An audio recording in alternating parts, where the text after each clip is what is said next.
Hey everyone, hope you're doing great. Welcome back to my channel. In today's video, we'll dive into what if Deku was the last defender of Earth against Galactus. Smash that subscribe button, and be sure to peek at the description below.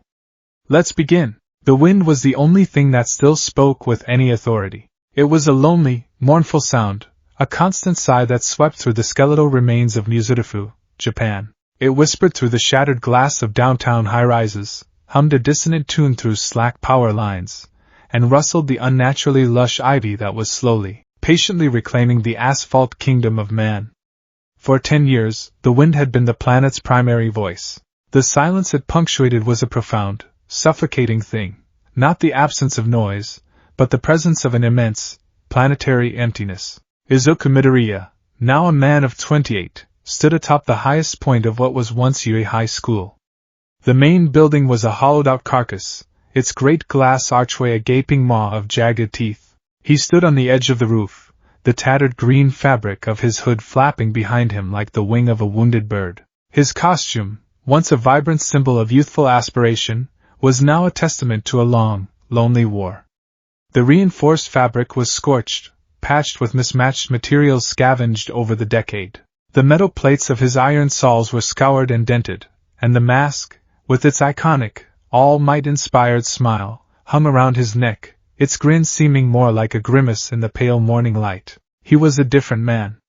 The freckles were still there, faint constellations on a face now carved with the harsh lines of grief and exhaustion. A jagged scar cut from his left temple down to his jaw, a permanent reminder of a fight from a lifetime ago. His eyes, once wide with wonder and brimming with tears, were now the deep, tired green of an ancient forest, holding a sorrow that no man his age should ever have to bear. His body, however, was a weapon honed to impossible perfection.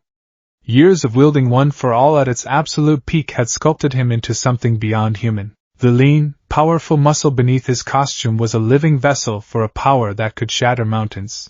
A faint tremor ran through the soles of his boots. He didn't flinch. It was just the earth settling.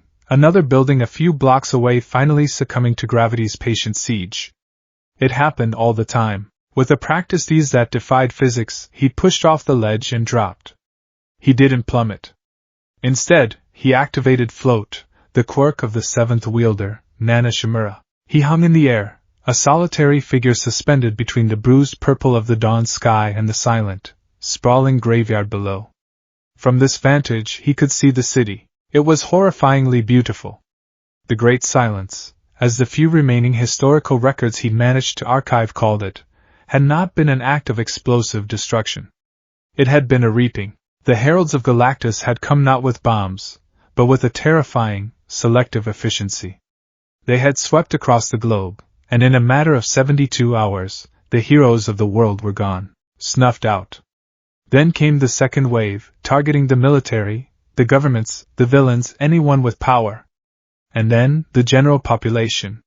It wasn't a slaughter, it was an erasure. Cities stood eerily intact, monuments to a vanished people.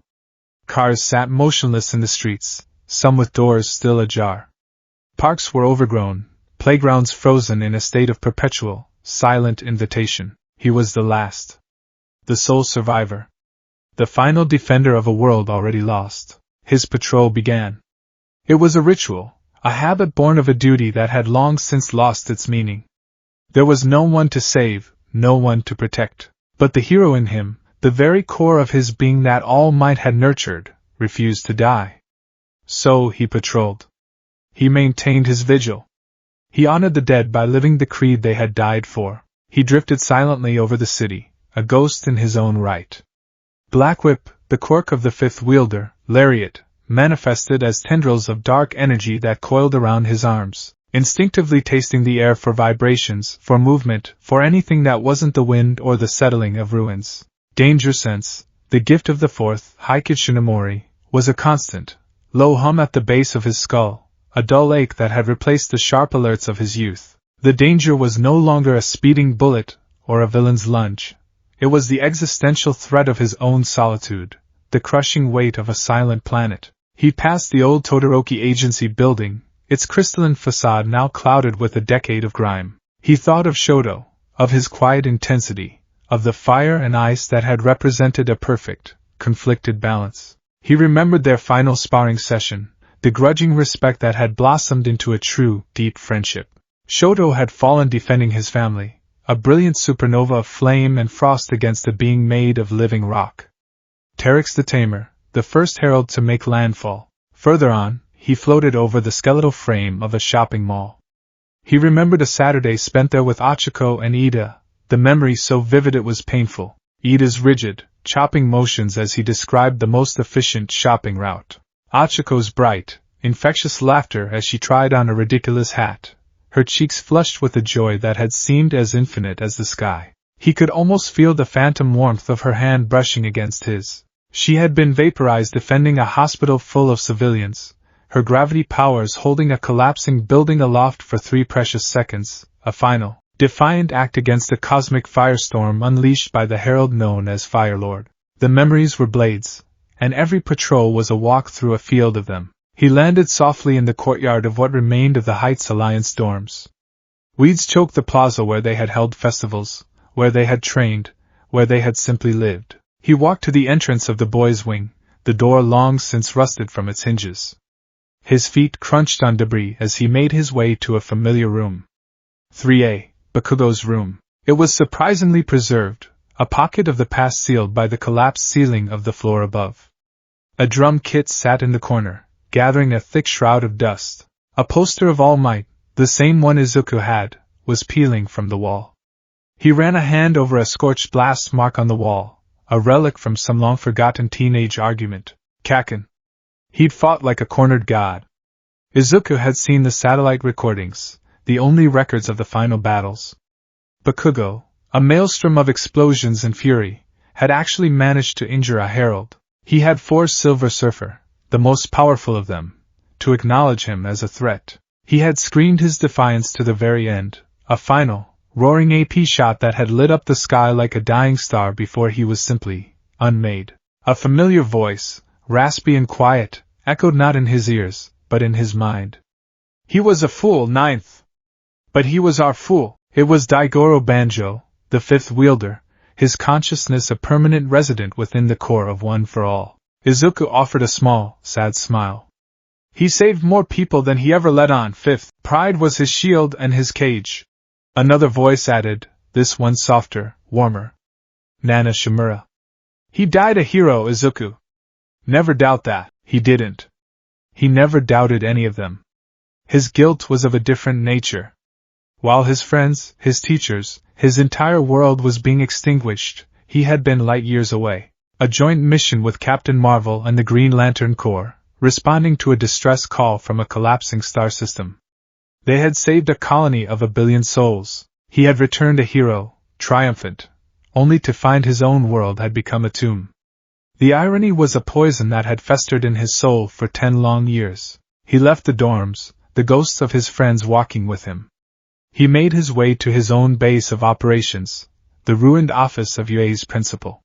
He had reinforced the walls and patched the ceiling. A solar-powered generator hummed softly, powering a single terminal where he collated all the information he could find about his enemy. Schematics of alien technology, stellar charts, fragmented data logs from fallen spacefaring heroes. It was a fool's errand, an attempt to understand an enemy as vast and incomprehensible as the ocean. On a large, dust-covered table lay his most prized possession, All Might's shattered bust, the one that had concealed the secret of his quirk. Izuku had found it in the rubble of his mentor's office. He touched the cracked bronze, the cold metal a poor substitute for the warmth of the man himself. Young Midoriya. The voice was faint, a mere echo compared to the others, but it resonated with more power than any of them. Tashinori Yagi.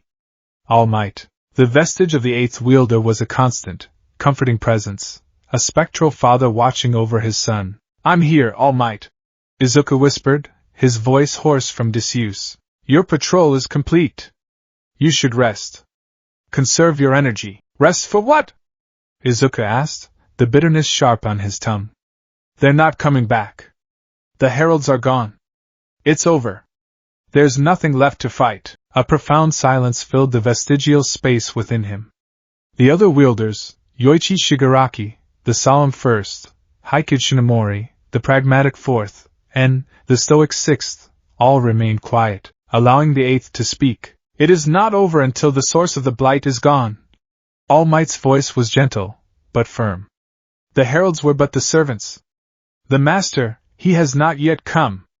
We have always known this day would arrive, the day the master would come to claim his prize. Izuku clenched his fist. Let him come. I've been waiting. Waiting is not the same as being ready, my boy. All Might cautioned. You are strong. Stronger than I ever was. You have mastered one for all in its entirety. But Galactus is not a villain. He is not a force of ambition or hate. He is a force of nature. He is hunger. How do you punch hunger? The question hung in the air, unanswered because it was unanswerable. Izuku had no plan. For 10 years, his only goal had been to survive, to endure, to be the living memory of a world that was. Now, the final act was approaching, and he had no idea how to write the ending. He spent the rest of the day in a familiar routine. He tended to a small, hydroponic garden he built in one of the less damaged science labs. The green shoots a defiant splash of life in the gray ruins. He ran diagnostics on the planetary defense grid he jury-rigged from salvaged satellites, a system that would give him a few minutes of warning if anything entered the solar system. He trained, his body a blur of motion in the ruins of the Gamma Gym. 100%. It felt like breathing to him now. He could hold it indefinitely, the bioelectric green lightning a constant, crackling aura around him. He cycled through the quirks and seamless combinations. FA gene to build kinetic energy, float to position himself, black whip to anchor, and then a 100% Detroit smash into a reinforced wall that disintegrated into dust. He was a god of destruction practicing in a morgue.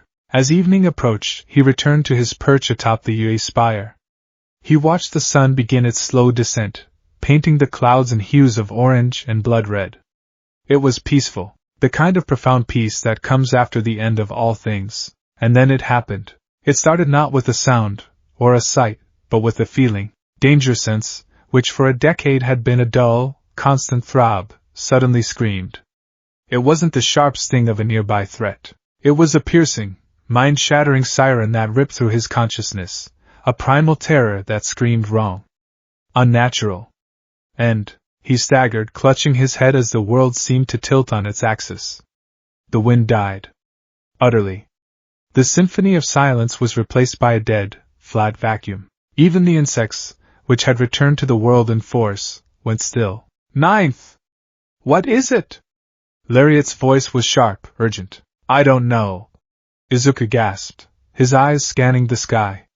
It's everywhere. He forced himself to his feet, the green lightning of one for all flaring to life around him, casting his shadow long and stark against the rooftop.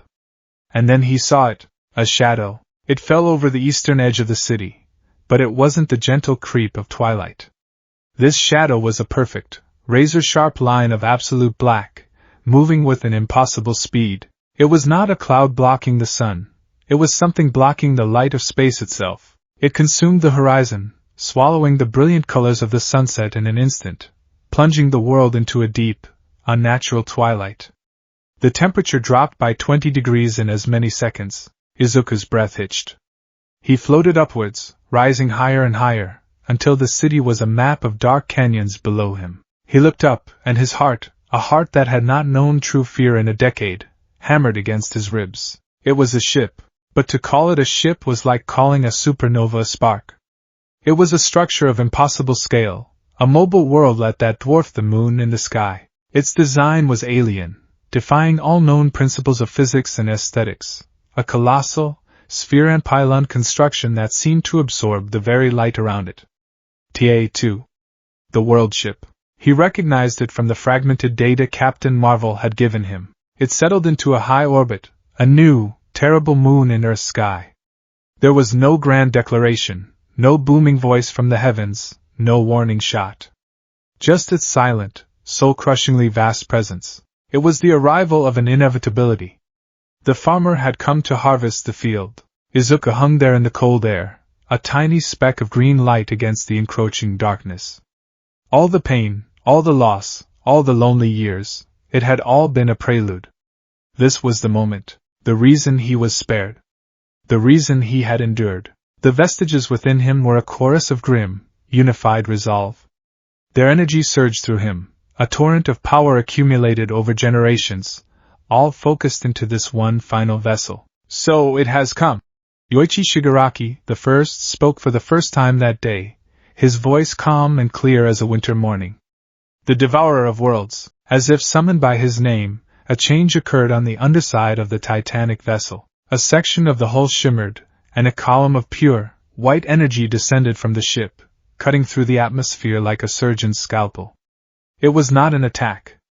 It was a transport beam. The beam touched down in the center of the ruined city, and a figure began to materialize within it. At first, it was just a shimmer of cosmic energy, but it quickly resolved into a solid form, a form of such monumental scale that Izuku's mind struggled to process it. He was a giant, a being clad in ornate, impossibly advanced purple and blue armor. He stood taller than the tallest skyscraper in the city, a walking mountain of a man. His helmet was iconic, unmistakable, with two great antennae-like protrusions that scraped the lower cloud layer.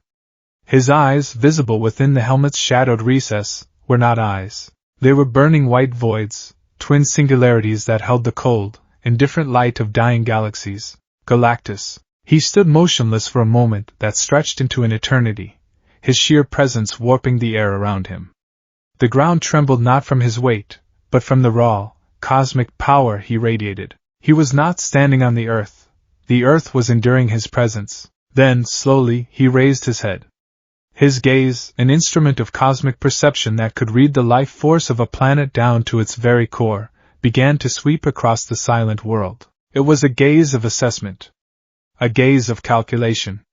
The look of a being deciding where to begin its meal. Izuku watched, frozen in the air, the last hero of a forgotten world.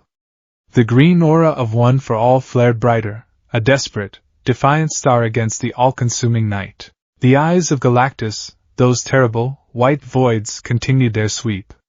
They passed over mountains and oceans, over empty cities and silent plains.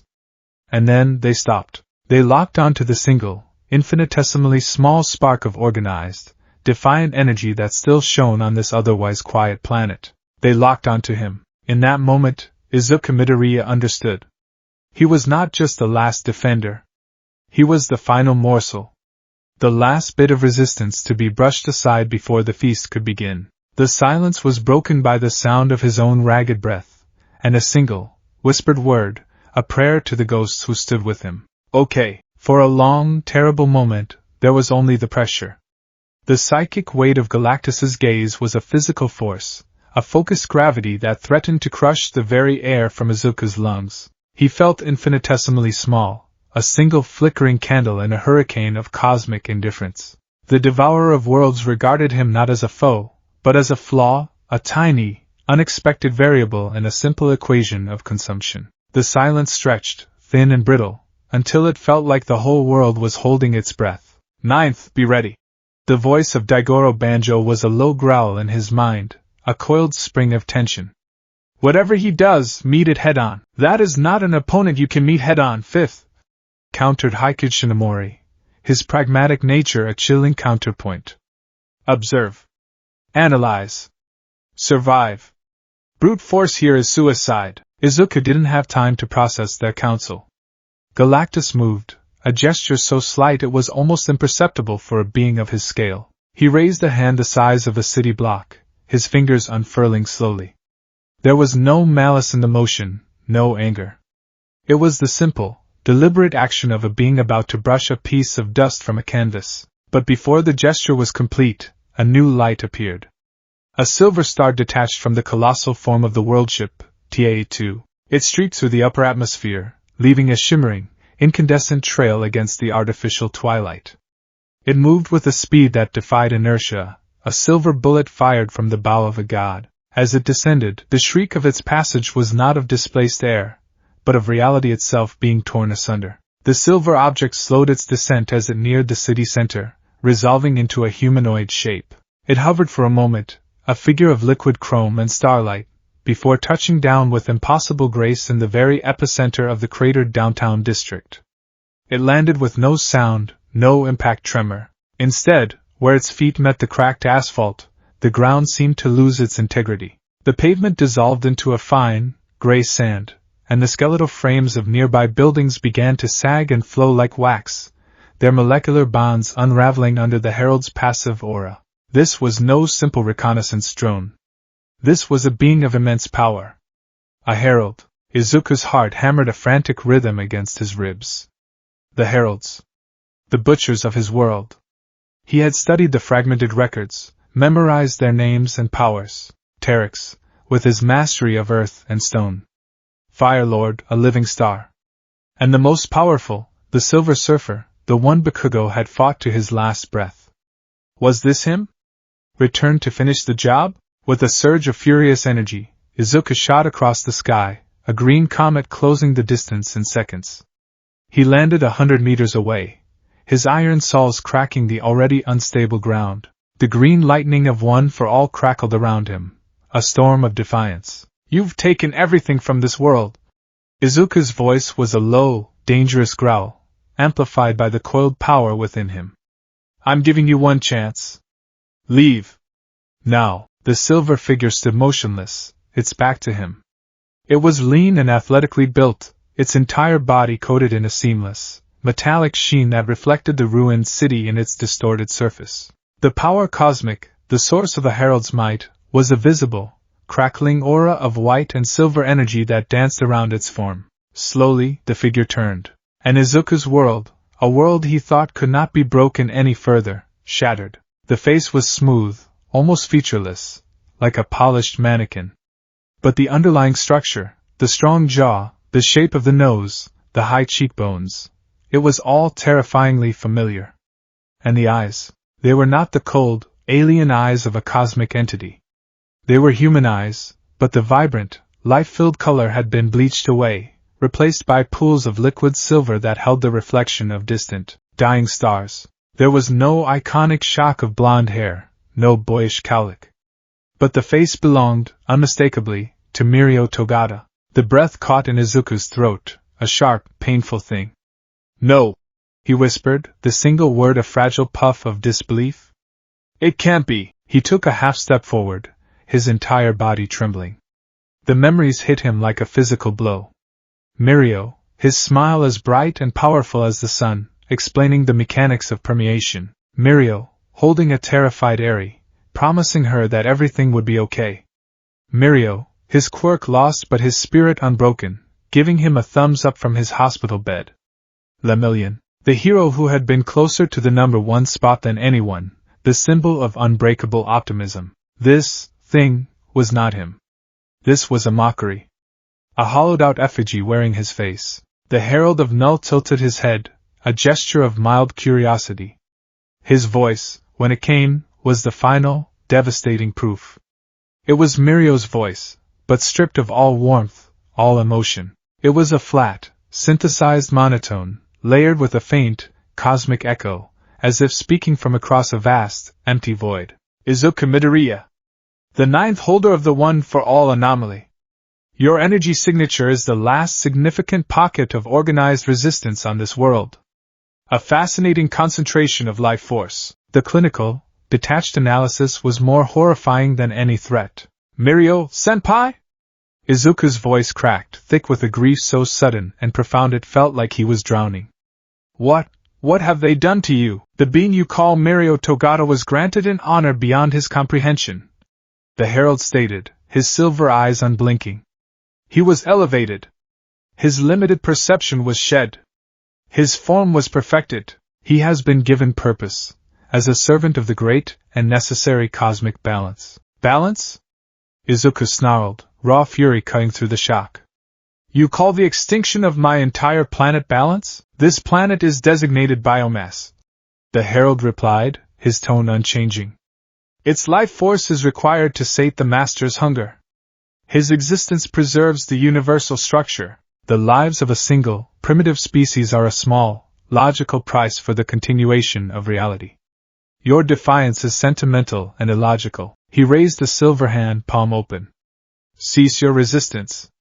The master's hunger is absolute, but his process can be merciful.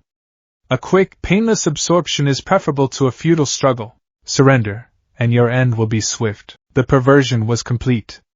Mirio Togata, the hero who would throw himself in front of any danger to save a single life, was now offering a merciful extinction. The words, spoken in that dead, hollow voice, were a violation of everything Lemillion had ever stood for. A single, hot tear traced a path through the grime on Izuku's cheek.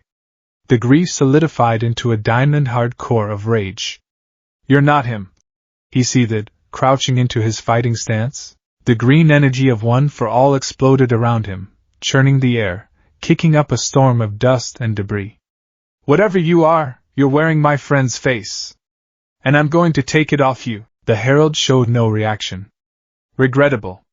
The master grows impatient. In a flicker of silver light he moved. Izuku's danger sense screamed a fraction of a second before the attack. He threw himself sideways, a blast of pure cosmic energy searing the air where he'd just been standing. It struck the husk of a skyscraper behind him, and the building didn't explode.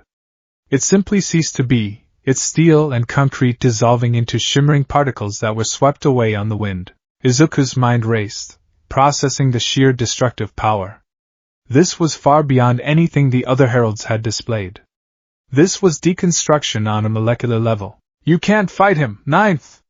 His power is absolute!" Nana Shimura's voice was fraught with worry, but Izuku wasn't listening. Fueled by a righteous inferno of pain and fury, he launched himself forward. He used FA Gene, storing kinetic energy in a series of explosive steps that shattered the ground beneath him, and unleashed it all in one devastating blow. Detroit Smash! His fist, glowing with the incandescent power of One for All at 100%, connected squarely with the herald's chest, and passed right through him. There was no resistance, no impact. It was like punching a ghost. The herald's silver form flickered for a moment, becoming intangible. Izuku's fist flew through his torso, the immense shockwave of the punch continuing past him, obliterating what was left of the dissolved skyscraper and carving a trench a mile long into the ruined city beyond. As Izuku stumbled forward, off balance and utterly stunned, the herald solidified behind him. A silver hand touched his back. It wasn't a push or a strike. It was a cold, simple touch. Agony. It felt like his spine was being turned to ice and fire simultaneously. The power cosmic flowed into him, a poison that attacked his very atoms. One for All roared to life, a desperate immune response, its own life-affirming energy battling the herald's corrupting touch. The clash of energies sent Izuku flying, a pained scream ripped from his throat. He tumbled through the air, correcting his trajectory with a burst from float. He landed hard, skidding to a halt, his back screaming in protest. His suit was smoking where the herald had touched him. "Your quirk!" "Permeation!" Izuku gasped, forcing himself to his feet. "They augmented it with the power cosmic, a crude term for a simple principle.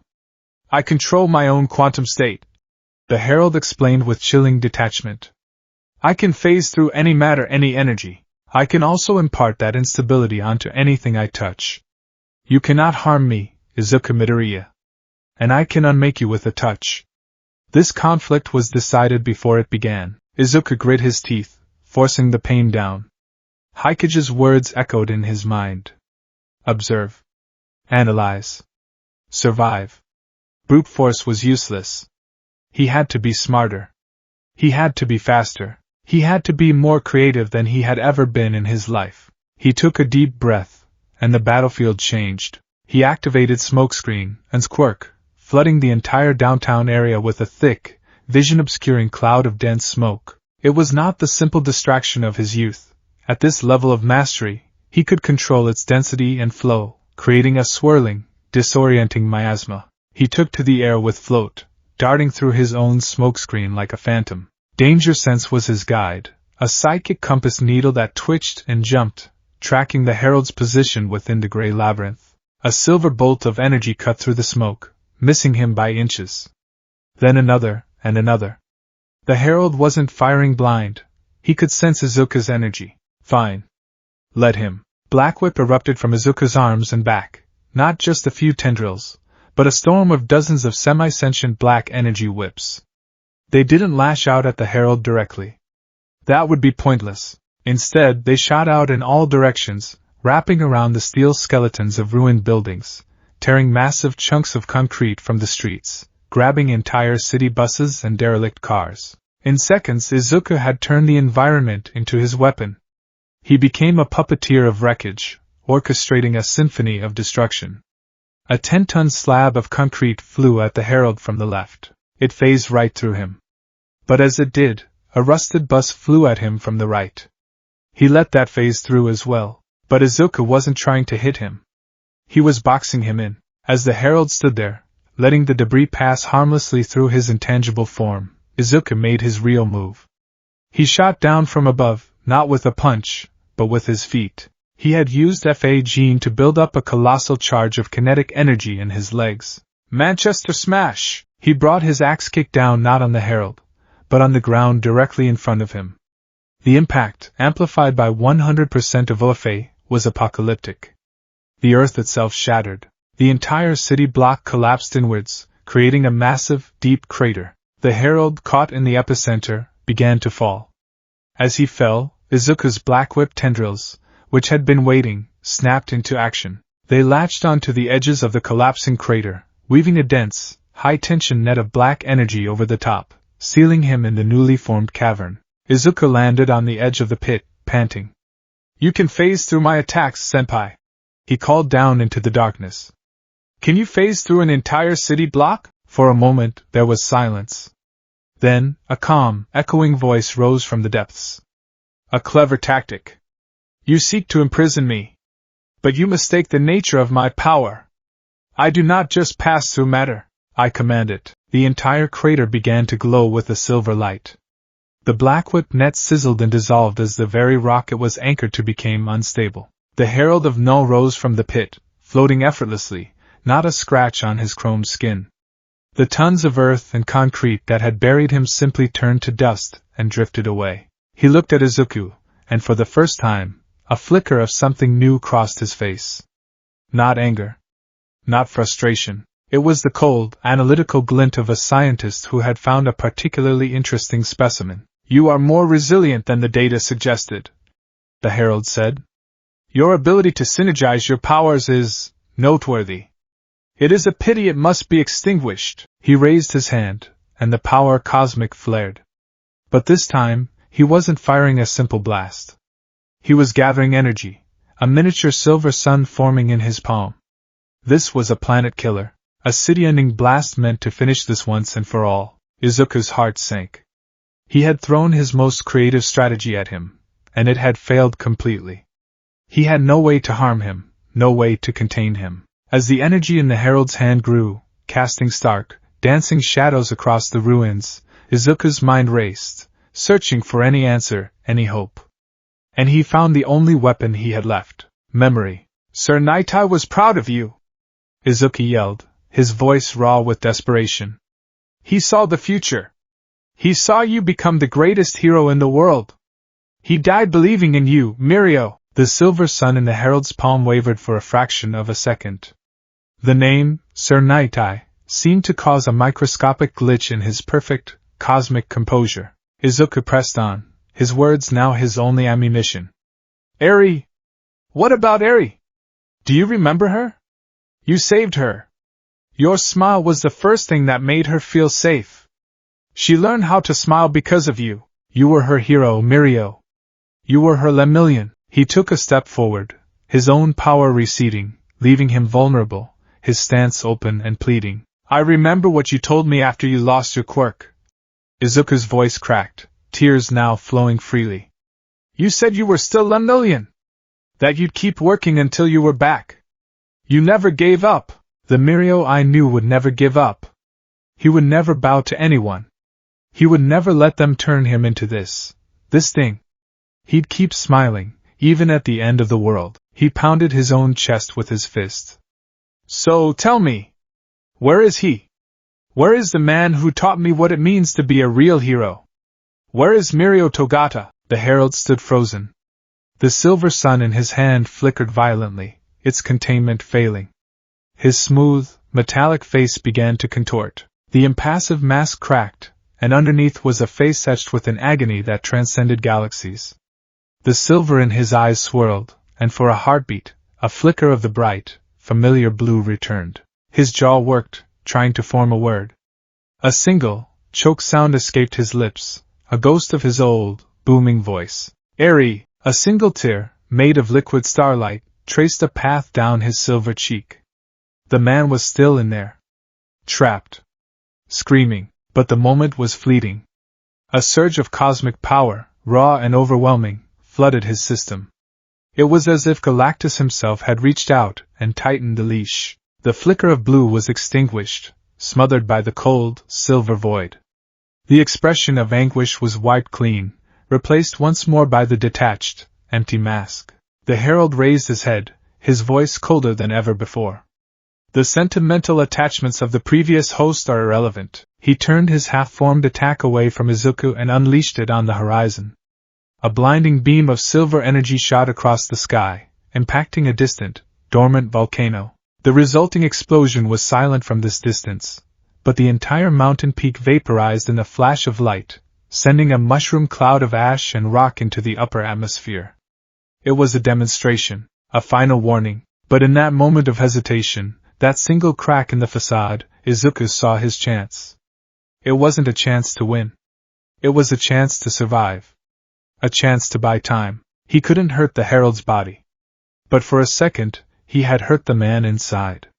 And that meant he wasn't completely gone. But more importantly, the hesitation had revealed a weakness, the conflict between the host and the cosmic power. And Izuku knew he had one final, desperate gambit.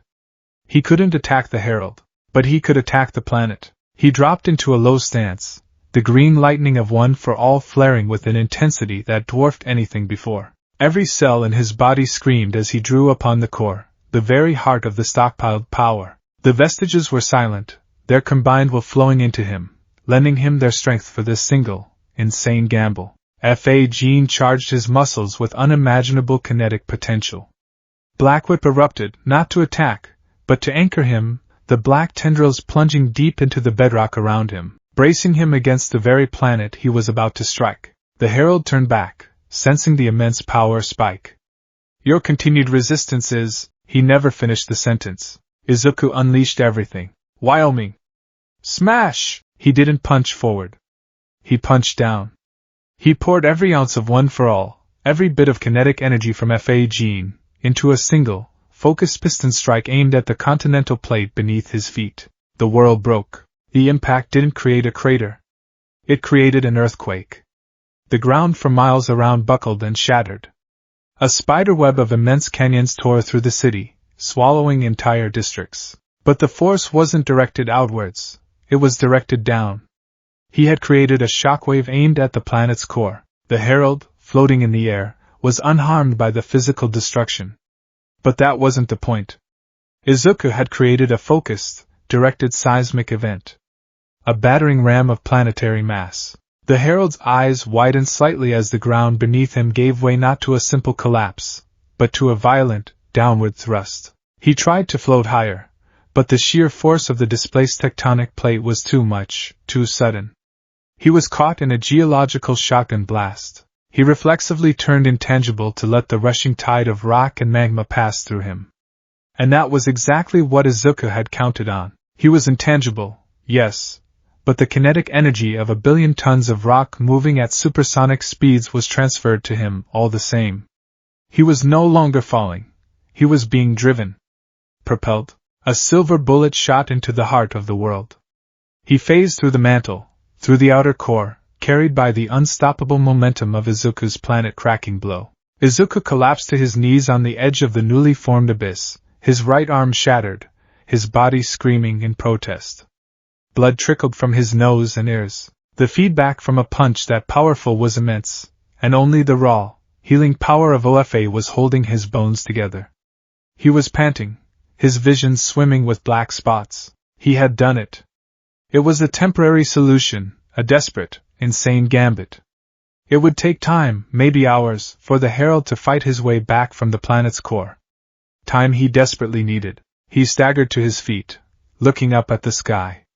He had won the briefest of reprieves, but as he looked up, a new sound filled the air.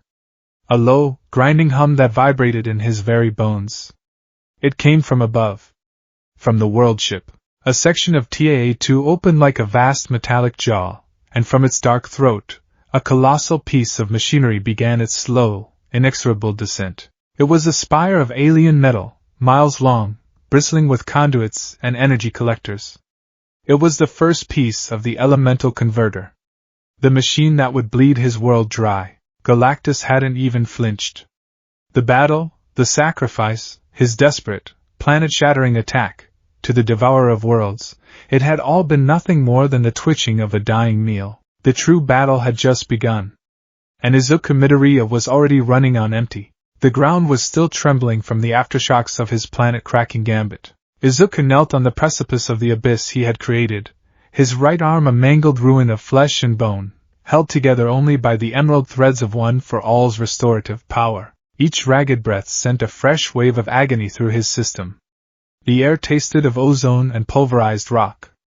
He had won. It was a Pyrrhic, desperate, and temporary victory, but he had bought himself a handful of precious hours. He had removed the herald from the board. He forced himself to look up, his vision swimming. The brief, savage flicker of triumph died in his throat, choked by a cold, rising dread. The hum was the first sign. A low, resonant frequency that was felt more than heard, a vibration that seemed to emanate from the very fabric of space. It was the sound of a machine of unimaginable scale powering up. From the gaping maw of TAA-2, the world ship, the first component of the elemental converter continued its majestic, unhurried descent. It was a spire, an obelisk of polished, obsidian-like metal that seemed to drink the light. It was miles long, easily dwarfing any structure humanity had ever built. Its surface was etched with glowing, geometric conduits that pulsed with a faint, crimson light, like the arteries of some terrible, sleeping god. As it descended, the atmosphere itself seemed to warp around it, shimmering with heatless energy. Izuku watched, his heart a leaden weight in his chest. His desperate maneuver had been for nothing. He had taken the queen, only to realize the king was already tipping the board. Galactus hadn't even registered the fight. It was beneath his notice, a brief scuffle between insects on the picnic blanket. The deployment of his world-ending machine continued, perfectly on schedule. "Ninth, you are severely injured." Nana Shimura's voice was a soft current of worry in the river of his mind. "The feedback from that last attack, your arm, your ribs, you need to fall back. To recover." "Recover for what?" Izuku rasped, spitting a wad of blood onto the fractured ground. "So I can watch him finish building it? So I can die with a fully healed body?" "She is right, boy," Daigoro Banjo added, his usual boisterous tone replaced with a grim sobriety. "You're no good to anyone dead. There has to be another way." "A weakness. His weakness is hunger," Izuku muttered, his eyes fixed on the descending spire. "And his meal is right here." He pushed himself to his feet, every muscle screaming in protest. The green lightning of One for All flared, knitting torn muscle and sealing microscopic fractures in his bones. The pain receded to a manageable, agonizing throb. "I can't let that machine become operational. I don't know what it does, but I know it's the end. I have to stop it. I have to stop him." "Izuku!" All Might's voice was heavy with a sorrow that transcended the ages. "This is not a foe you can punch into submission." "I know," Izuku said, a strange, terrifying calm settling over him. It was the calm of a man who has accepted that he is about to walk off a cliff. "But it's the only thing I have left to try." He looked at the colossal, armored figure of Galactus, who stood impassively beside the growing machine, a silent overseer to the world's execution. The target was clear. Not the machine. The master. With a final, ragged breath, he launched himself into the sky. Float carried him upwards, a single green spark against the backdrop of cosmic annihilation. Black whip tendrils snaked from his body, not for attack, but for stability, tasting the turbulent energies in the air. He rose higher and higher, the scale of his enemy becoming more apparent with every foot he ascended. Galactus was not just tall, he was a landmark. A geographical feature. Izuku was a fly ascending the face of a mountain, and he felt a vertigo so profound it was spiritual. This was it. The final gamble. He had used a planet-shattering punch to delay a servant. Now, he would need something more. Something that went beyond strength, beyond tactics. He would pour every drop of his being, every iota of one-for-all sacred fire, into a single, definitive strike. He reached the apex of his ascent, hovering level with Galactus's knee, a knee the size of a stadium. He closed his eyes, shutting out the horrifying spectacle, and turned his focus inward. He reached into the core of his power, into the sea of stars where the vestiges resided. Everyone. He sent the thought, not with words, but with pure intent. I need it all. Everything you have. Don't hold anything back. For everyone we lost. For the quiet earth. One last time, there was no debate. No hesitation. He felt their ascent, a tidal wave of acceptance and resolve. 8 generations of sacrifice, hope, and power surged into him. First, Yoichi Shigaraki, the first. The nascent seed of the power, the pure, untainted will to resist tyranny. A foundation of white, unwavering light. Then the second and third wielders, their histories lost but their power a tangible thing. A surge of raw, kinetic force and strategic acumen. Haikid Shinomori, the fourth. Danger sense flared, not as a warning, but as a focusing lens, analyzing the cosmic energies emanating from Galactus, seeking a theoretical microfracture, a point of least resistance in an otherwise absolute defense. A filament of silver energy wrapped around the core. Daigoro Banjo, the fifth. Black whip erupted from his arm, not as tendrils, but as a solid, hyperdense sleeve, a conduit designed to contain and focus the impossible energies about to be unleashed. Dark, powerful energy coiled around his limb. And the sixth smokescreen was internalized, used not for concealment, but to regulate the immense heat and pressure building within Izuku's own body, a biological cooling system against a self-inflicted meltdown.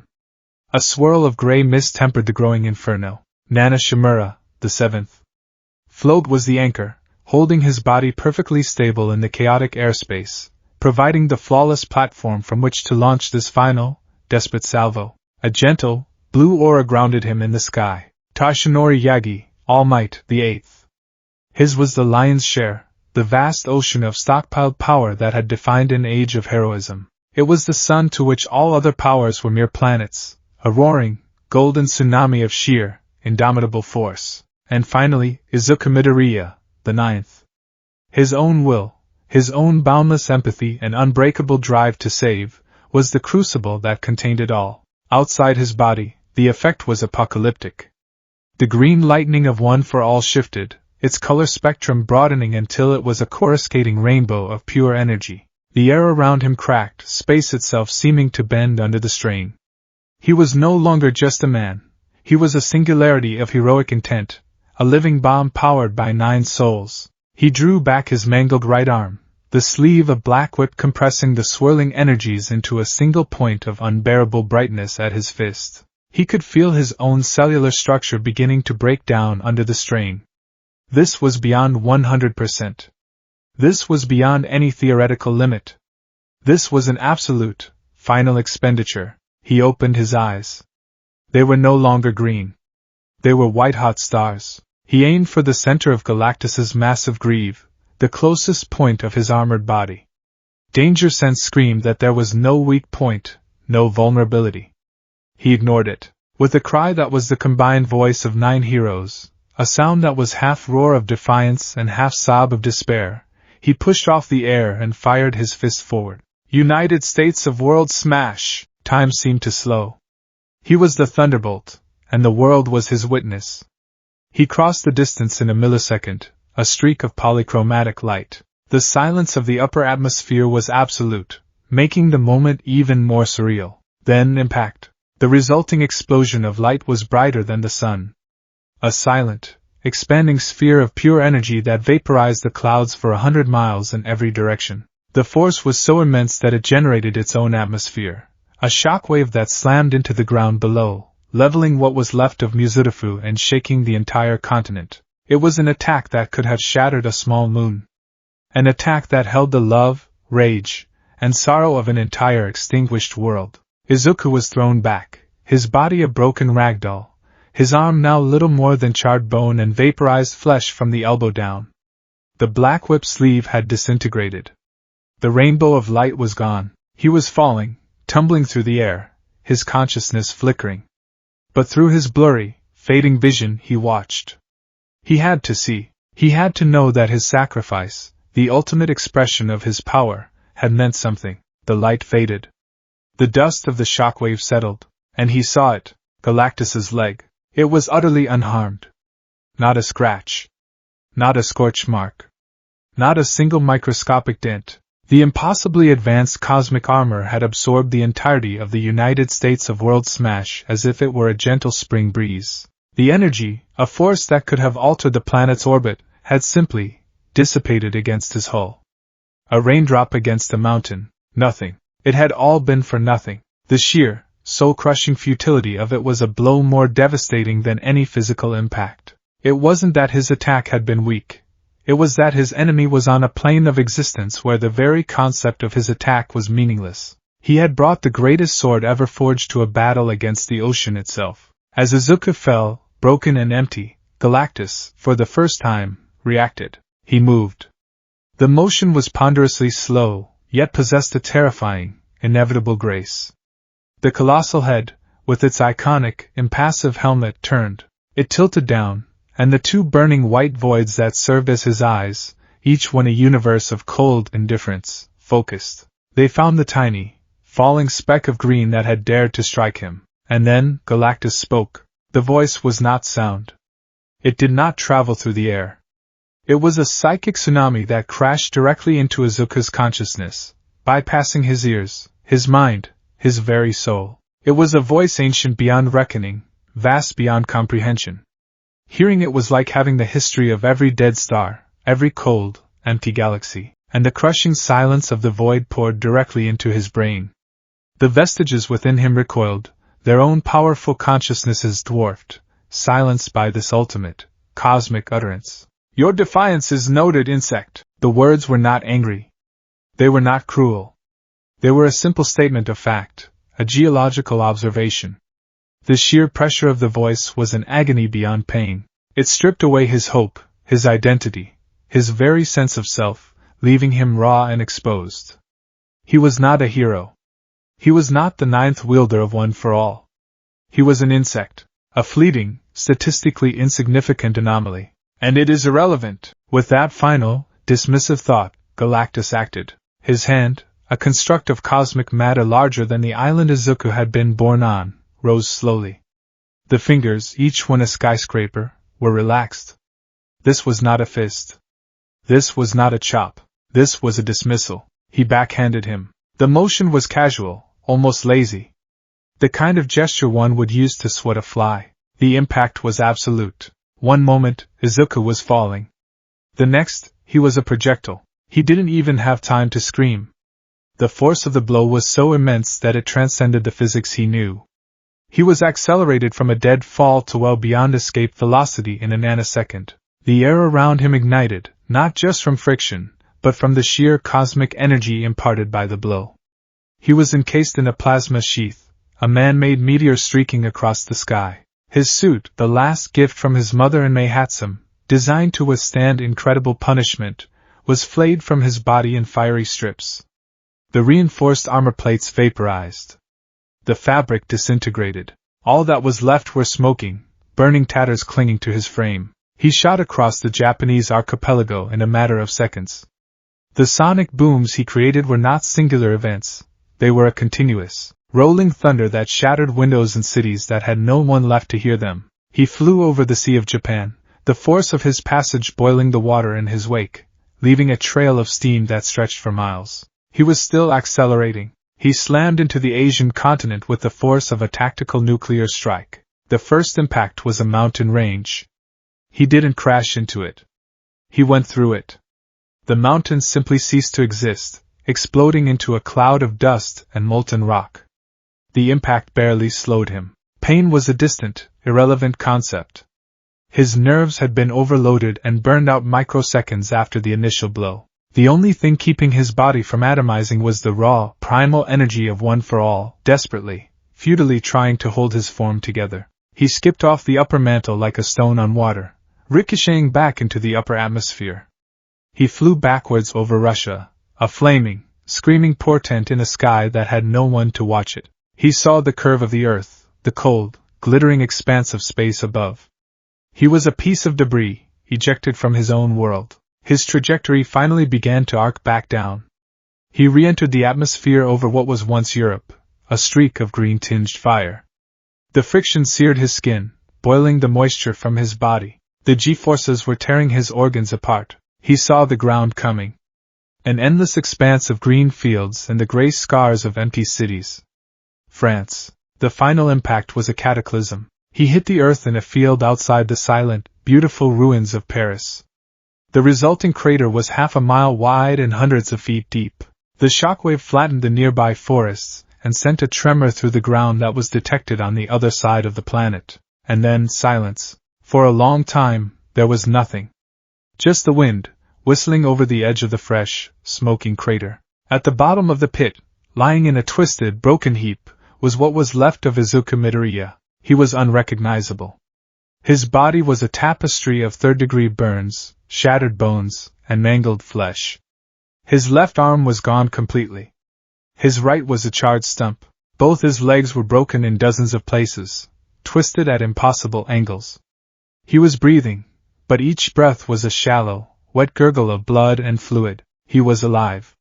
One for all, the sacred torch, the power of heroes, refused to let him die. It was pouring all its energy not into fighting, not into defiance, but into the simple, biological imperative of keeping his heart beating. It was a curse. His consciousness slowly, painfully, drifted back. There was no pain. His body was too damaged to even register it. There was only a cold, profound emptiness. He lay there, his one remaining eye staring blankly up at the sky he had been swatted across. It was the same sky. The same sun. But everything was different. His entire life, from the moment he had met All Might, had been built on a single, unwavering belief that with enough willpower, with enough strength, with enough sacrifice he could win. He could save everyone. He could punch his way through any obstacle. It was the core tenet of his existence. Plus ultra. Go beyond. And a being of purple armor and cosmic hunger had proven it all to be a child's fantasy. He could not fight this. He could not punch this. He could not win. It was as impossible as punching a hurricane into submission.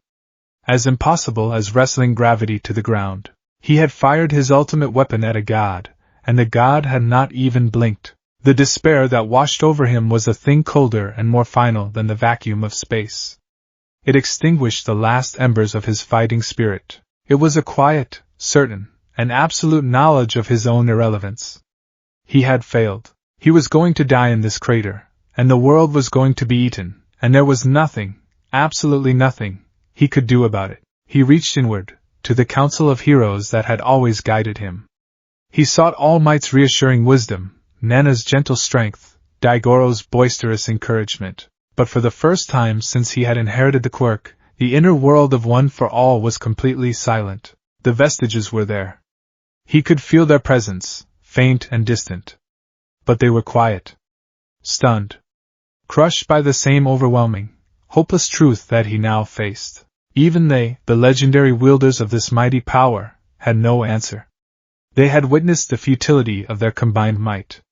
They had felt the voice of Galactus, and they had nothing left to say. Izuku Midoriya, the last hero of Earth, lay broken in a crater on the far side of the world, utterly and completely alone. And for the first time in his life, he gave up. Consciousness was a distant shore, and Izuku Midoriya was adrift on a black, silent sea. The physical world had ceased to exist. The agony of his broken body, the searing heat of re-entry, the cataclysmic final impact, all of it faded, becoming a muted, phantom echo. He was untethered from his flesh, his mind a flickering ember cast loose into an infinite void. This was not the familiar, vibrant dreamscape of One for All, the space of stars and light where he had communed with the vestiges before. This was something else. A deeper, colder, more fundamental darkness. It was the anteroom of oblivion. He felt the tendrils of this nothingness pulling at him, promising an end to pain, to failure, to the unbearable weight of a world's memory. It would be so easy to let go, to dissolve into the quiet, to finally rest. He had done his best. He had gone beyond. And it had meant nothing. The despair was a sedative, lulling his spirit into a final, dreamless sleep, but One for All would not allow it. A spark ignited in the oppressive dark. A single, stubborn point of light. Then another, and another. 7 faint, flickering stars in the distance. They were dim, their light wavering as if seen through a haze of grief, but they were there. They were an anchor.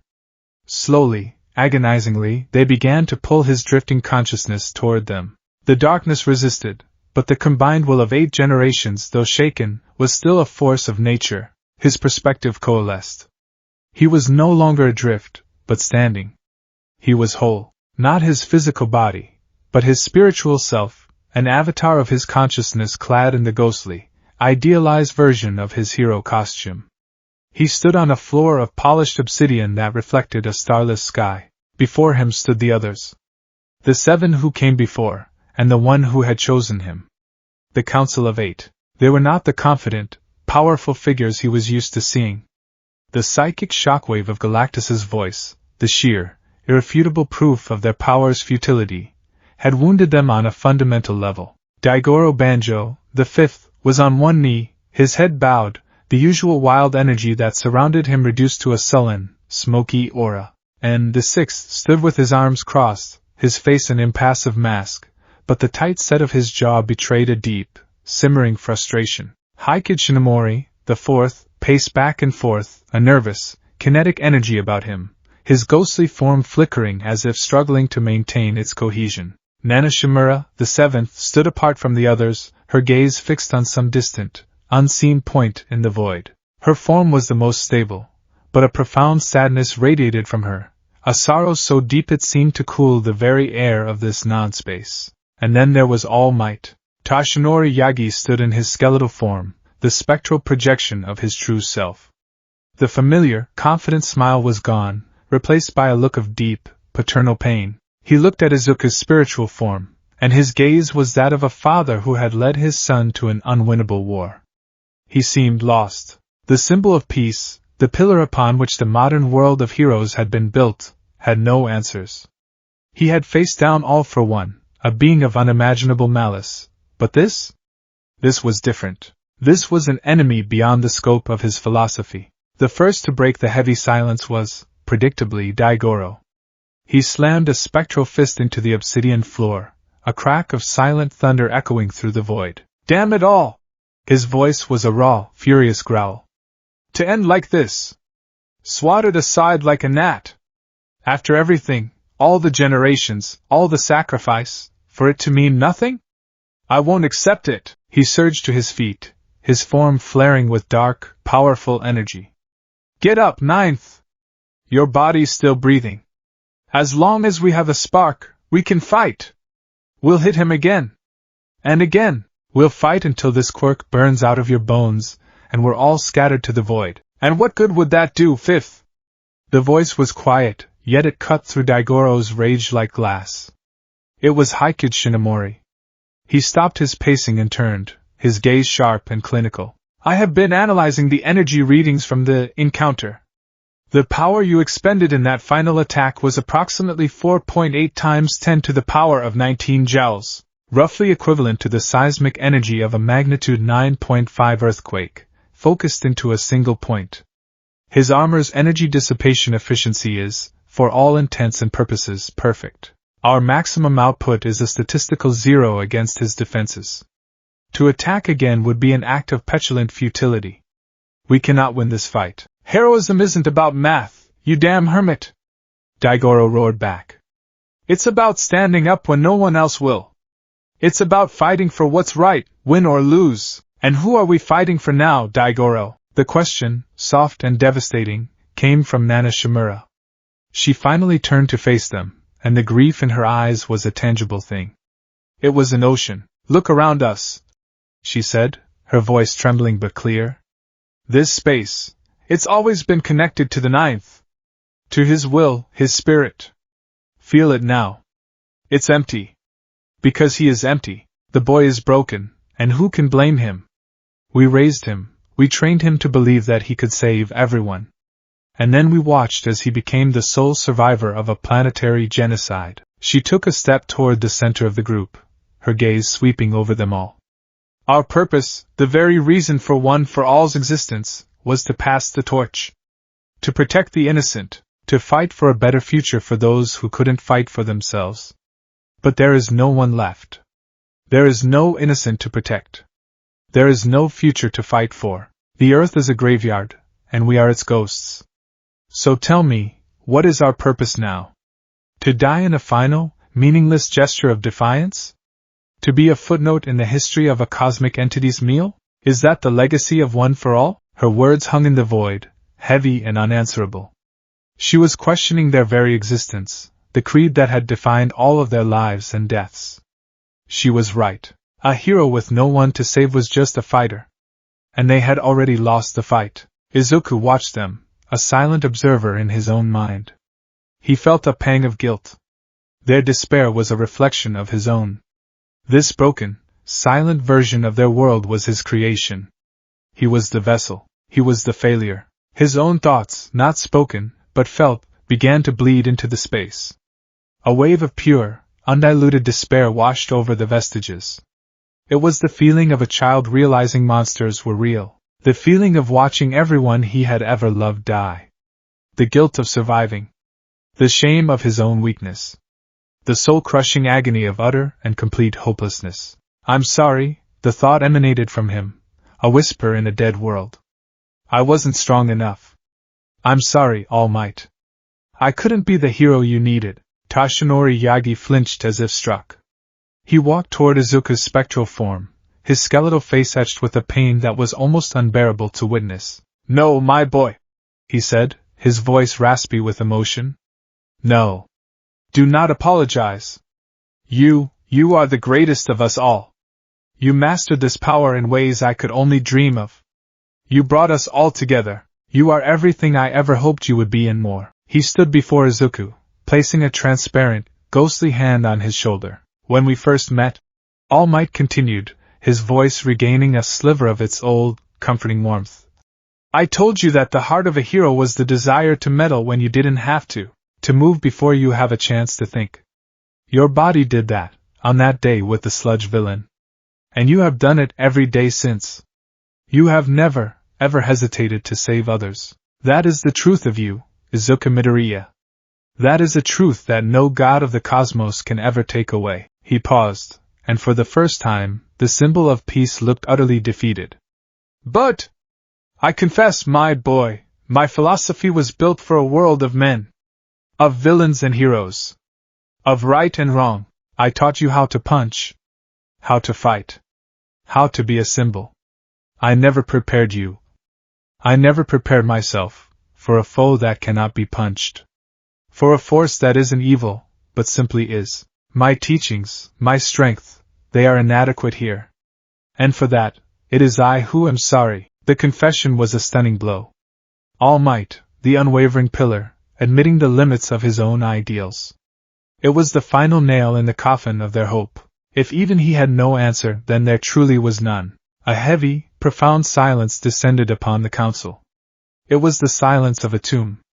Daigoro's rage was spent. Haikage's logic had led to a dead end. Nana's grief had voiced the truth of their purposelessness. All Might's wisdom had met its match. They were 8 souls, trapped in a dying ember, waiting for the final wind to extinguish them. It was in this moment of absolute silence, of complete and utter despair, that a new voice spoke. It was a voice they had not heard in this entire debate, a voice that was often quiet, but always carried the weight of origin. You are all asking the wrong questions. All heads turned. Standing near the edge of their small circle of faint light, where the obsidian floor met the infinite black, was Yoichi Shigaraki. The first. His form was less defined than the others, more ethereal, a sketch of a man drawn in lines of faint, white light.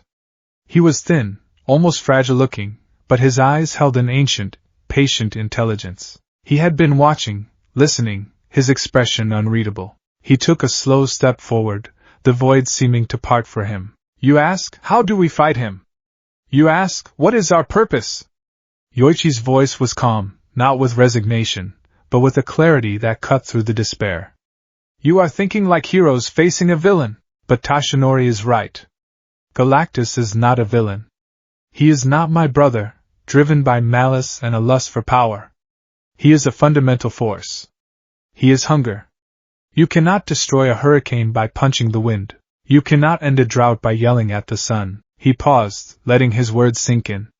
He looked directly at Izuku's avatar, his gaze piercing. My brother's quirk was all for one. The power to take. To hoard. To consume for the sake of power itself.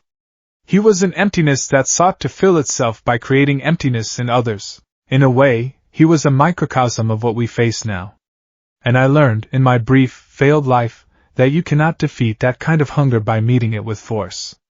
You only feed the conflict. You must change the equation entirely. Daigoro let out a humorless scoff. Change the equation? What are we supposed to do? Ask him nicely to leave? No, Yoichi said, his expression unchanging. You give him what he wants. The statement was so shocking, so utterly contrary to their nature, that it stunned the other vestiges into silence once again. What? Nana whispered, her voice laced with disbelief. You want us to surrender? To let him consume the earth? I did not say we should let him consume the earth, Yoichi corrected gently. I said we should give him what he wants. He is here to feed on the planet's life force, its bioenergy, its core, an immense, but ultimately crude and chaotic, source of energy. It is like a starving man eating dirt because it is all he can find. He raised a hand, and a small, complex orb of white light formed in his palm. It was the core of One for All, the nexus of their existence. But what if, he continued, his voice dropping to a near whisper, we were to offer him a different meal? A finer one, something so pure, so concentrated, so utterly unique that it could sate his hunger in a way 1,000 dead worlds never could. He looked around at the faces of the others, seeing the dawning, horrified understanding in their eyes. This quirk, Yoichi said, his gaze returning to the orb of light in his hand. It is called One for All. But what is it truly? It is not just a stockpile of raw power. It is a stockpile of life, of will, of hope. It contains the fighting spirit of my brother's victims, the defiant energy of the second and third, the patient endurance of Hikage, the furious passion of Daigoro, the stoic heart of En, the boundless love of Nana, the symbolic might of Tashinori, and the limitless empathy of Izuku Midoriya. It is 9 lifetimes of heroic struggle, concentrated into a single, perfect point of spiritual energy. He closed his hand, and the orb of light pulsed brightly. We will not fight Galactus. We will not try to destroy him. We will feed him. We will offer him One for All. Not as a weapon to be fired, but as a hymn to be heard. As a feast to be consumed. An energy source so rich, so potent, so infused with the abstract concept of hope itself, that it could satisfy his cosmic hunger for centuries. Millennia even. Long enough for the Earth to be spared. Long enough for countless other worlds to be saved from his path. The plan was laid bare. It was insane. It was audacious. It was terrifying. And it was the first thing that had made any sense since Galactus had arrived. Hikage was the first to grasp the logic. A focused energy transfer, bypassing his physical defenses entirely and appealing directly to his primary function, consumption. The energy signature would be unlike anything in the known universe. It is theoretically plausible. Plausible? Daigoro breathed, his anger replaced by a stunned awe. It's the most insane, brilliant, plus ultra thing I've ever heard. All Might looked from Yoichi to Izuku, his eyes wide. The idea of using their sacred power, the symbol of hope and defiance, as a willing sacrifice, it went against every fiber of his being. And yet, he could not deny the terrible, beautiful logic of it. To save everyone not by punching, but by giving. It was the ultimate act of heroism, but there was a cost. A terrible one. What would happen to us? Nana asked, her voice barely a whisper. To the quirk? Yoichi's expression became somber. The transfer would require the complete and total expenditure of the power. Every last drop. One for All would be burned out. Its fire would be used to feed the void. We, as its echoes, would fade along with it. Our consciousnesses are tied to its existence. We would cease to be. A quiet finality settled over them. It was a death sentence. Not just for their spirits, but for their entire legacy. The torch would not be passed. It would be extinguished, willingly. Finally, Yoichi looked at Izuku, his eyes full of a heavy, ancient sorrow. And you, ninth. You are the vessel. The focal point. To channel that much energy it would likely consume you as well. Your physical body would be the forge for the soul forge, as it were.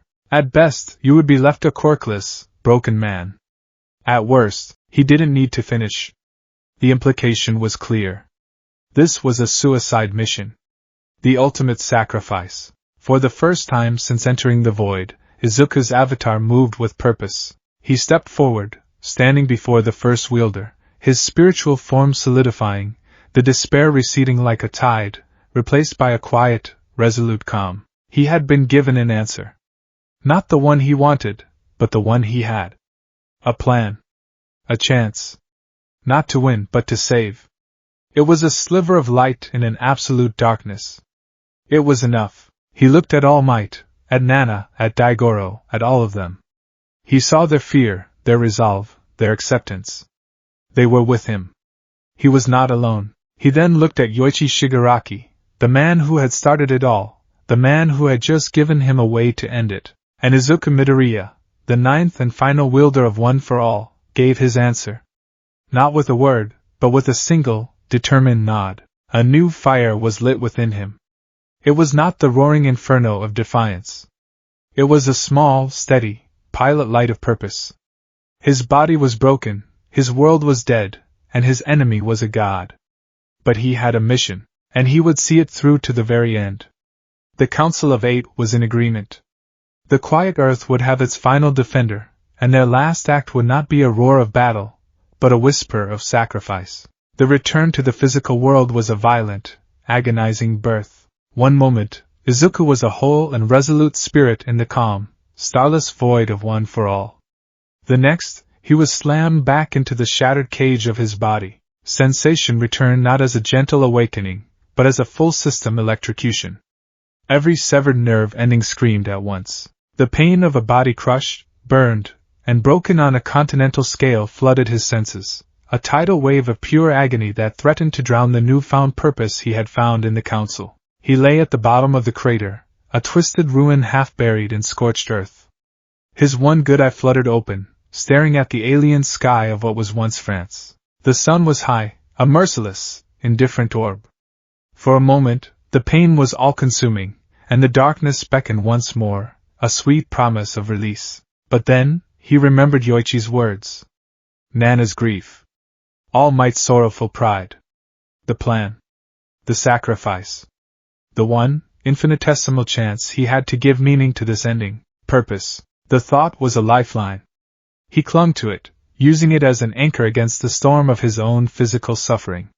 Slowly, deliberately, he began to draw on the embers of One for All. It was no longer the roaring forge of a hero's power. It was a low, steady flame, its energy now redirected from combat to a single, desperate task, reconstruction. Green lightning, faint and thin, flickered across his mangled form. It was a gruesome, horrific process. He could feel bones grinding as they reset, muscles knitting themselves back together with excruciating slowness, cauterizing ruptured organs, sealing arteries. It was like being rebuilt from the inside out by a blind and hurried god. He screamed, a raw, hoarse sound that was swallowed by the vastness of the crater, a sound no one was left to hear. It took hours. Hours of conscious, unrelenting agony. By the time the sun began its descent, casting long, mournful shadows across the crater, he could move. He pushed himself up, his newly formed limbs trembling with a mixture of weakness and trauma. His hero costume was gone, vaporized. He was clad only in scorched tatters, his body a horrifying mosaic of fresh scar tissue, burns, and angry red welts. His right arm was a stump below the elbow. His left, miraculously, had been shielded enough by his body during the final impact to be salvageable, and OFA had painstakingly rebuilt it. He was a monster, a golem of scar tissue and willpower. He stood, swaying, on the floor of his own impact crater and took a breath. The air was clean, crisp, unpolluted. One of the terrible ironies of the apocalypse. The world engine. Heikid Shinomori's voice was a dry, analytical whisper in his mind. By my estimations, based on the energy readings I can detect from this distance, it is approximately 25% complete. Galactus is not working with any sense of urgency. To him, this is a process that could take days or weeks. He has no reason to hurry. But we do. We have, perhaps, 24 of your terrestrial hours. Maybe less, 24 hours. To build a machine capable of channeling the power of 9 souls and offering it to a cosmic god. A soul forge. I need a workshop. Izuku rasped, his voice a stranger to his own ears. And parts. A lot of them. Where do we even begin, Ninth? Daigoro asked, his voice subdued, all bluster gone, replaced by a grim focus.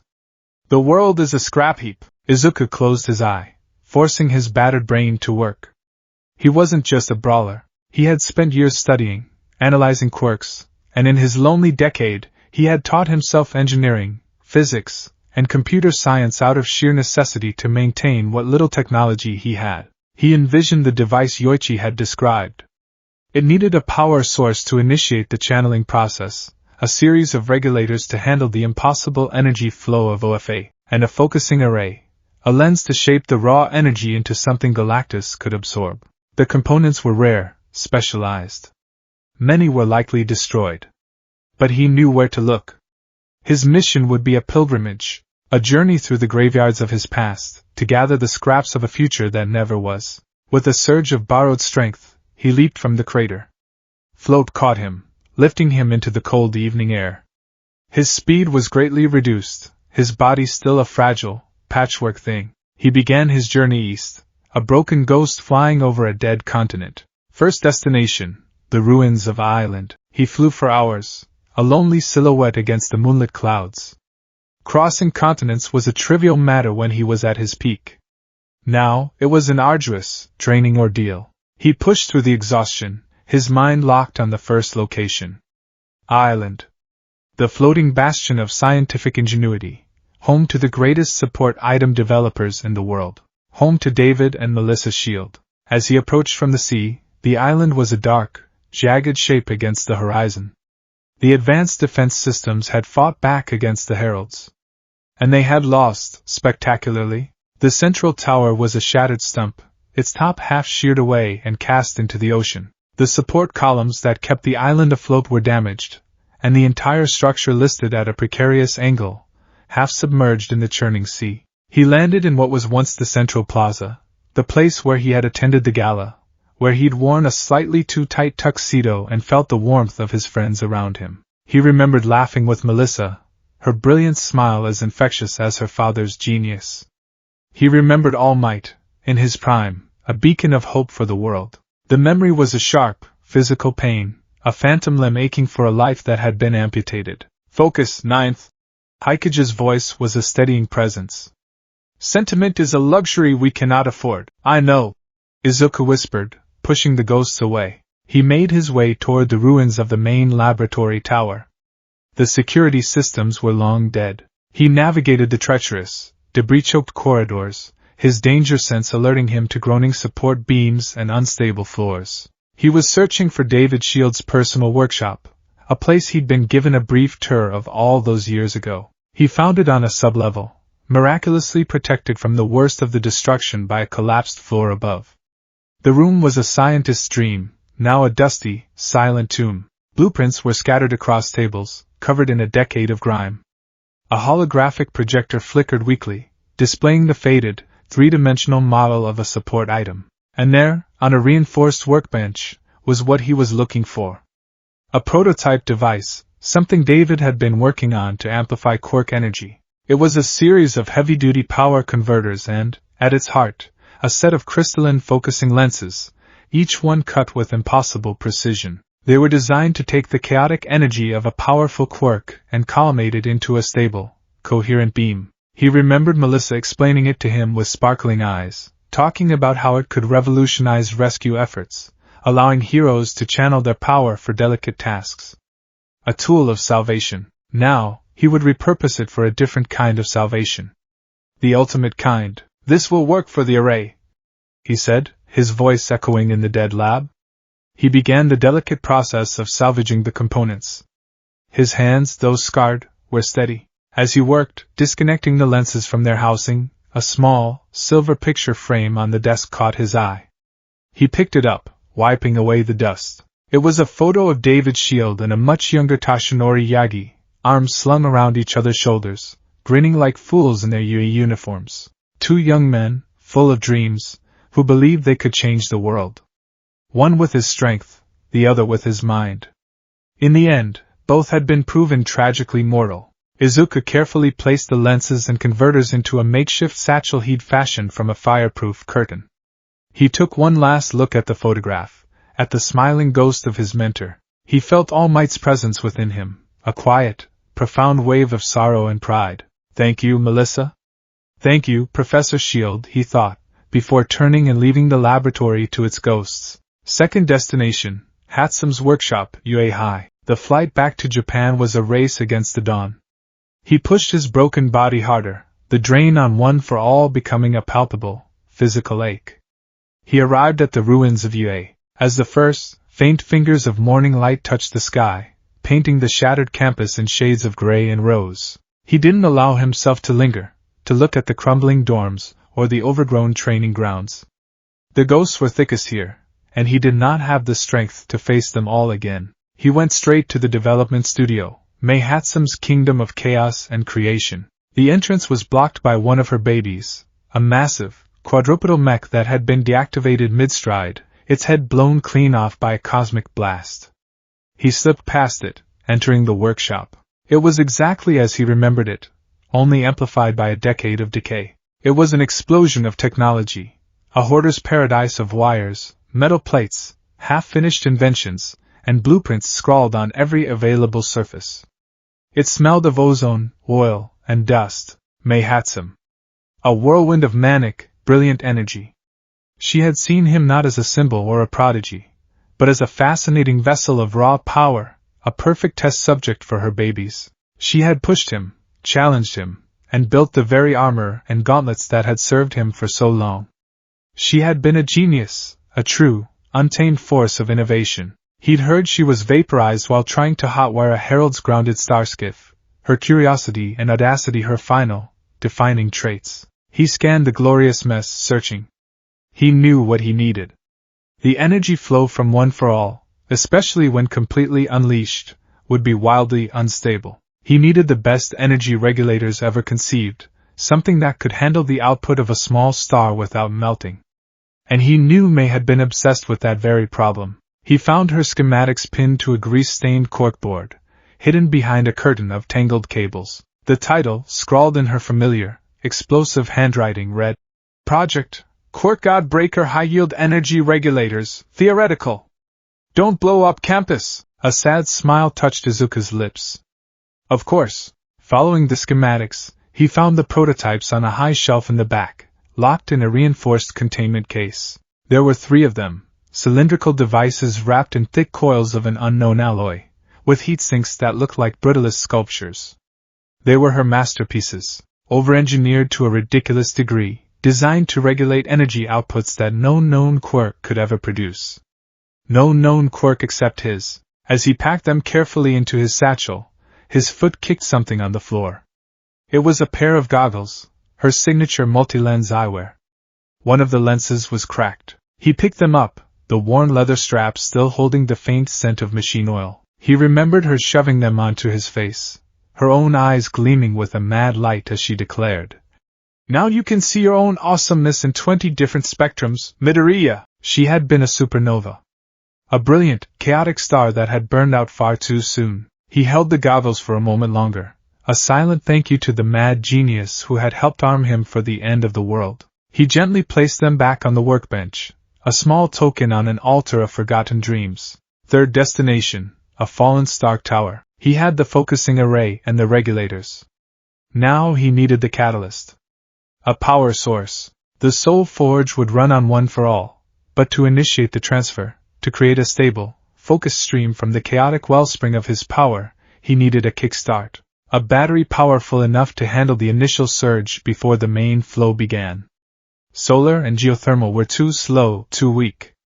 He needed something dense. Something compact.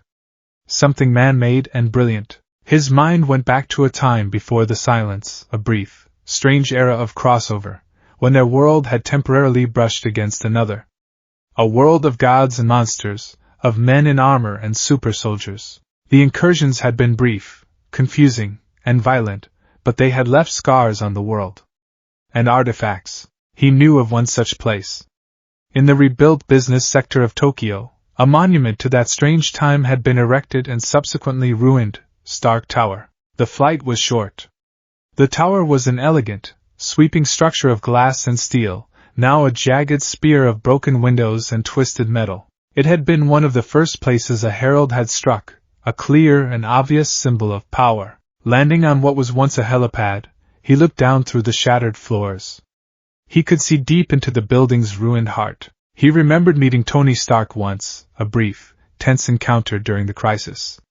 The man had been arrogant, fast-talking, and impossibly, intimidatingly brilliant. He'd scanned Izuku with a device and whistled, muttering something about a self-sustaining, multi-generational kinetic energy battery. He had seen one for all not as a sacred torch, but as a fascinating piece of biological engineering. Stark had died defending his world.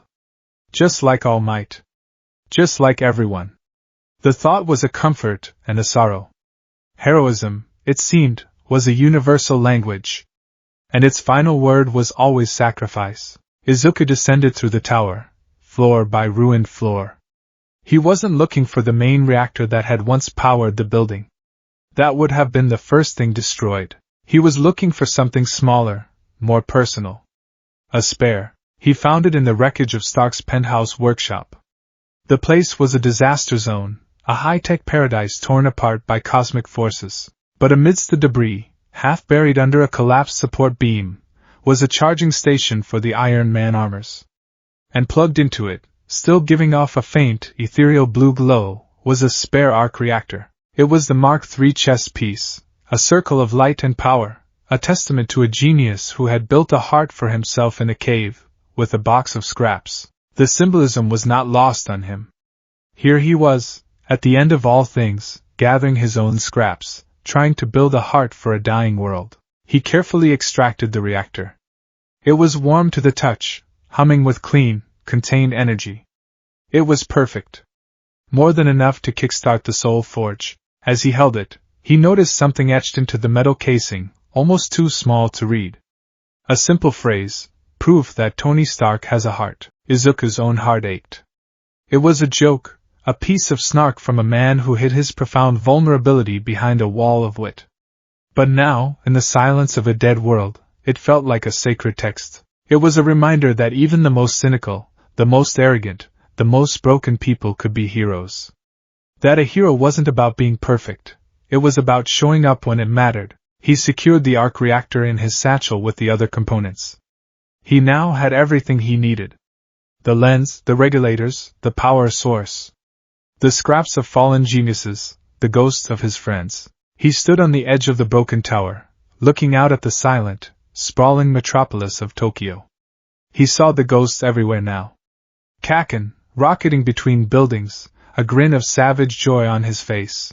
Achiko, floating down to a crowd of cheering civilians. Ida, a blue and silver blur, ensuring everyone was safe.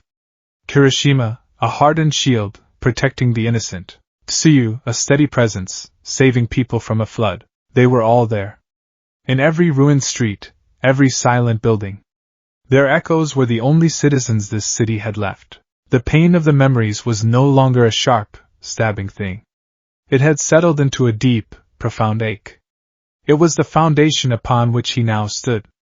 This final act wasn't just for him. It was for them, to validate their sacrifice. To ensure their last stands were not in vain. He was the custodian of their memory, and he would carry them with him to the very end. He had gathered the components. Now, it was time to build. It was time to find a place for the final forge. A place worthy of the end of a legacy. A place where it had all begun. With the heavy satchel clutched tight, Izuku Midoriya launched himself into the sky one last time, leaving the ghosts of Tokyo behind. He flew toward the coast, toward a stretch of beach that had once been a garbage heap, and then a training ground, and now would be the altar for the salvation of a world. He flew toward Dagobah.